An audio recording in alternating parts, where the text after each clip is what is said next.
Hello, I'm Mr. Luxury, and if you'd like to learn more about the wealthy, high-class, and luxurious style of living, make sure to check out my channel in the description below. Of all of the structures ever built by human hands, which one would you guess was the most expensive to construct? Spanning across all of human existence, if you account for inflation, a number of reasonable guesses do come up. Is it the Great Pyramids? The World Trade Center? The Burj Khalifa, perhaps? The Great Wall of China? The Empire State Building? Well, while most of these structures you might guess stand thousands of feet into the sky, the costliest human artifact resides much higher, about 248 miles higher. The International Space Station is the world's most expensive structure constructed in history. Humanity's most pricey object came into existence at the cost of about $160 billion. Of this massive price tag, the United States has contributed about $100 billion, Russia has contributed about $15 billion, and some other of the major players include Canada and Japan. The first component of the ISS was way back in 1998, and the last adjustment was made to the station in 2011. Over the years, little by little, launch after launch, the International Space Station has grown into what it is today. A habitable artificial satellite that can be seen with the naked eye from Earth's surface. Keep in mind, it costs millions of dollars in fuel and preparations just to launch one rocket. Elon Musk's SpaceX Falcon 9 holds the title of the cheapest rocket to launch, and even that takes $62 million. That's after years of space travel and significant strides in technology, and the cost is still devastating.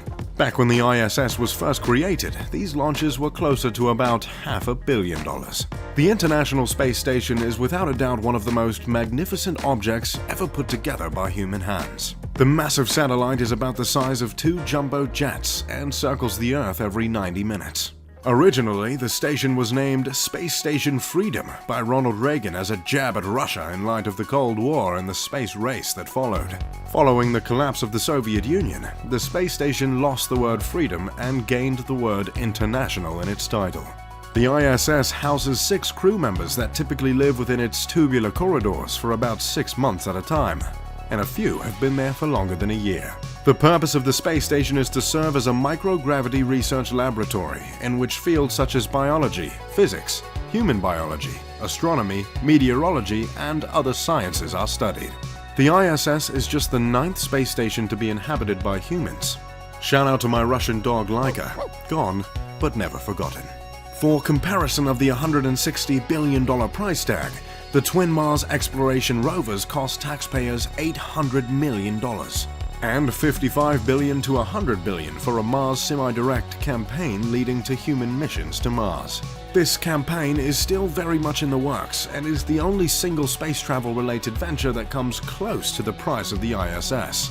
Ronald Reagan's first proposed cost of the space station Freedom was a humble $8 billion, but in American fashion, that estimate has been put to rest. If you want to get a better understanding of just how much money it takes to maintain the ISS, just look at the cost of a bottle of water.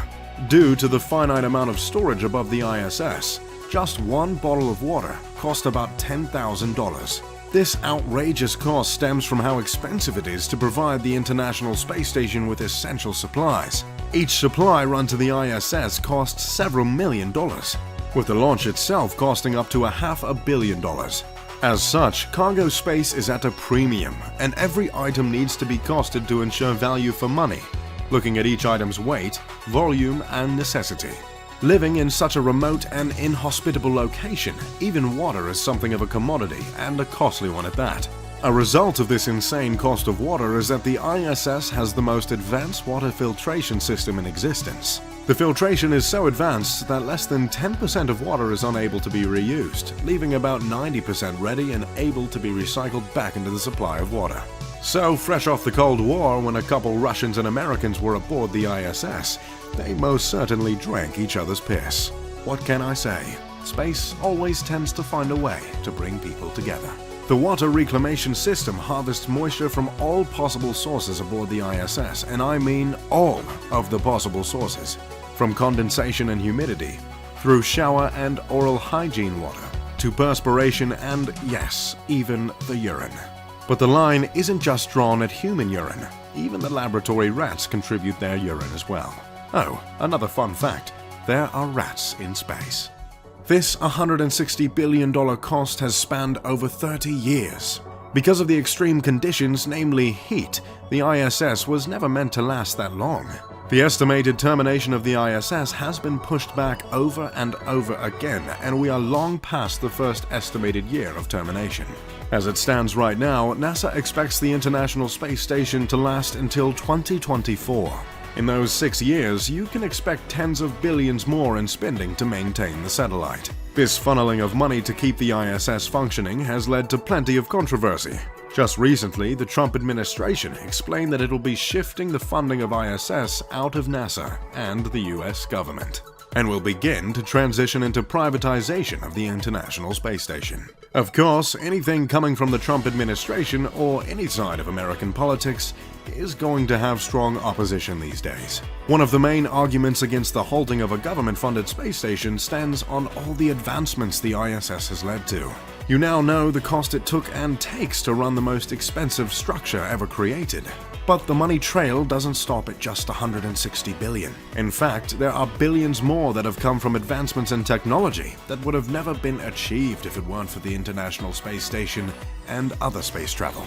Just to name a few of the multi-billion-dollar inventions that have been produced due to the advancements in space travel.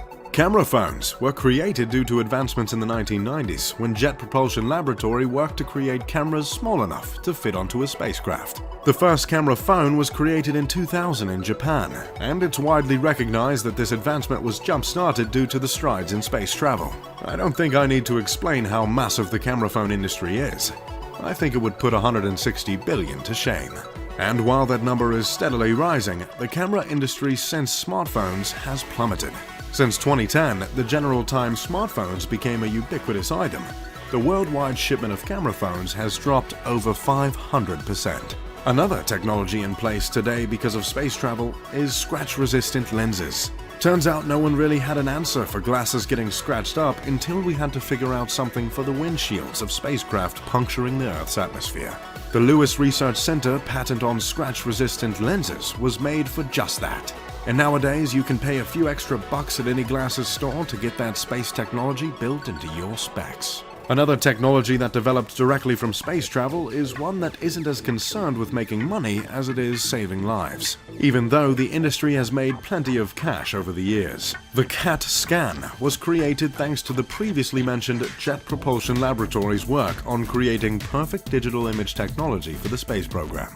On the ISS specifically, red LED lights have been used to grow plants in hopes of fueling space travelers in deep space. Back on Earth, red LED is used in a medical device called Warp 10.